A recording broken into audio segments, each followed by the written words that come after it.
Bonne séance, hein. Waouh, mais t'as des abdos. Comment tu fais? Moi, j'y arrive pas. Qu'est-ce que tu fais pour en avoir? Ben, j'enchaîne les crunchs. Ok. Et au niveau de l'alimentation? L'alimentation? Ah là là, non. Les abdos. Ça se fait à l'entraînement, mais ça se fait surtout comme ça. Non, je comprends pas. Je vais vous expliquer. À qui tu parles là? Alors déjà, on va discuter de pourquoi est-ce qu'il est important de travailler ses abdos, même pour ceux d'entre vous qui ne veulent pas forcément le six-pack. Ensuite, je vous explique pourquoi cette assiette, et finalement, je vous donnerai quelques exos pour travailler vos abdos dans la totalité. Et ce sans aucun matériel nécessaire. Bon, la première raison qui va nous sauter aux yeux, littéralement, c'est le visuel. Effectivement, c'est toujours sympa d'afficher son petit six-pack, mais ce n'est pas la seule raison pourquoi il faut bosser les abdos, et c'est même loin d'être la plus importante. La ceinture abdominale est très importante car c'est elle qui soutient en grosse partie votre corps. Elle permet force et équilibre, que ce soit dans une pratique sportive ou dans votre quotidien. Qui plus est, la ceinture abdominale, ce n'est pas que le grand droit, le six-pack pour les intimes. Elle contient aussi les obliques, les dentelés, mais surtout les transverses. J'inclurai également pour cette vidéo les lombaires qui sont, grossièrement parlant, les abdos, mais dans le dos. Ainsi, travailler tout ce beau petit monde permet de prévenir, soulager, voire parfois supprimer complètement, comme ça a été mon cas, des douleurs au dos. Douleurs qui sont parfois dues à un simple manque d'exercice et donc un manque de force pour vous maintenir en place. En bref, des abdos forts, c'est moins de douleurs et un quotidien beaucoup plus simple. Tu as peut-être déjà entendu dire avant cette vidéo que les abdos se font dans l'assiette. Mais est-ce totalement vrai? Eh bien oui, et un peu non quand même. Je t'explique. On va d'abord parler quantité. Ton corps fonctionne de manière très simple sur le sujet. Prenons l'exemple d'une bouteille d'eau. Elle est remplie et tous les jours elle se vide un petit peu d'eau. Tu as alors le choix de la remplir de la même quantité qu'elle s'est vidée. Tu peux la remplir moins qu'elle s'est vidée. Ou tu peux la remplir beaucoup plus qu'elle s'est vidée jusqu'à peut-être même la faire déborder. Cette gourde, c'est ton corps, ton métabolisme. Tous les jours, il se vide de quelques calories. Toi, de ton côté, tu peux choisir de consommer plus de calories que tu n'en dépenses, en consommer autant ou en consommer moins. Ça, c'est l'eau que tu rajoutes dans la bouteille. Si tu rajoutes autant de calories que tu n'en dépenses, ton corps va se maintenir dans un état stable. Si tu choisis d'ingérer moins de calories que ce que ton corps en dépense, tu vas petit à petit perdre du poids.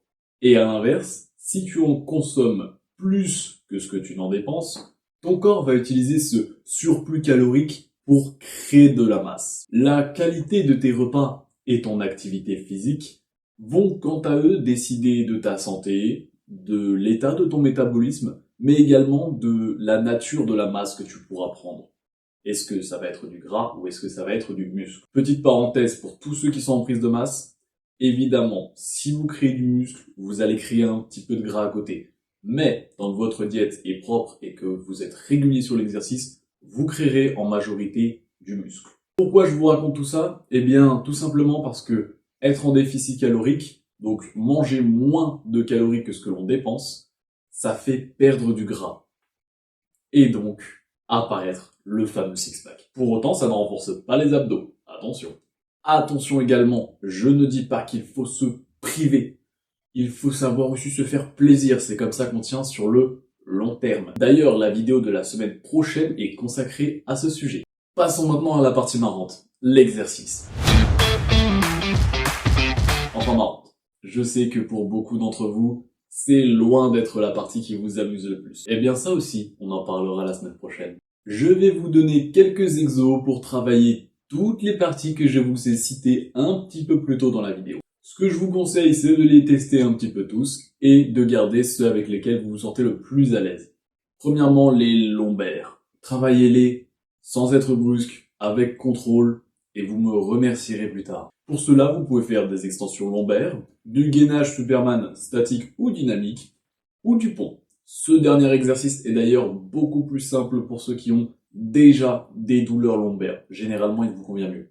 Et en plus, il travaille les fessiers, c'est tout bénef. Ensuite, les transverses. Il est super important de les travailler car ce sont des muscles profonds, autrement dit des muscles puissants. Leur rôle dans le soutien de votre colonne vertébrale est primordial.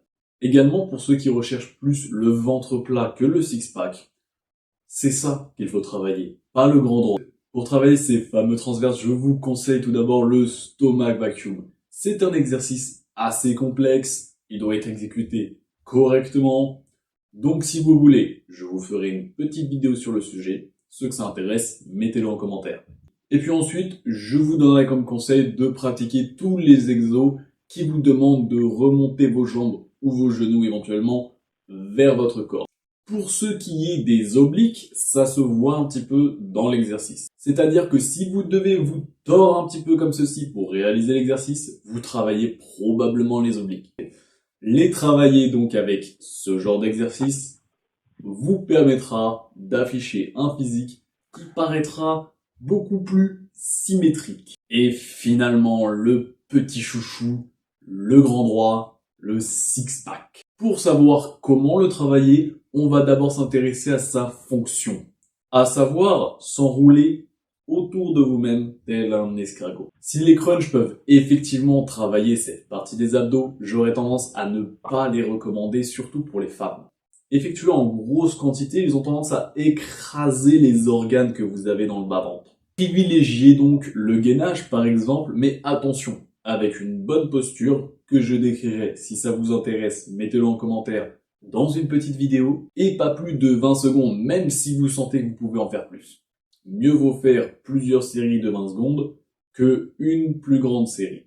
Pourquoi? Simplement parce que à partir de 20 secondes, votre corps a tendance à compenser avec les autres muscles, votre posture va commencer à être de plus en plus mauvaise, et donc vous risquez de vous blesser. Et en plus, vous travaillez beaucoup moins les abdos du coup. Sinon, globalement, les exos transverses que je vous ai proposés en accentuant ce côté s'enrouler sur soi-même vont travailler également le six-pack. Enfin, seulement si l'alimentation suit derrière. Et voici la vidéo. Bon, comme vous pouvez le constater, et pour une raison que j'ignore, le clip a complètement bugué, mais ça va, c'était sur la fin de la vidéo. Je vais donc conclure comme ceci. Si la vidéo t'a plu et qu'elle t'a aidé à mieux comprendre tes abdos, n'hésite surtout pas à laisser un like et à la repartager. Je reprends tout juste les réseaux, alors ça m'aiderait énormément. Merci à tous ceux qui le feront. Si tu as des remarques ou des questions, je t'attends dans l'espace commentaire. Merci d'avoir visionné la vidéo et je vous dis à dimanche prochain, 14 h, sûrement en retard, pour une vidéo qui parlera de comment tenir son entraînement sur le long terme.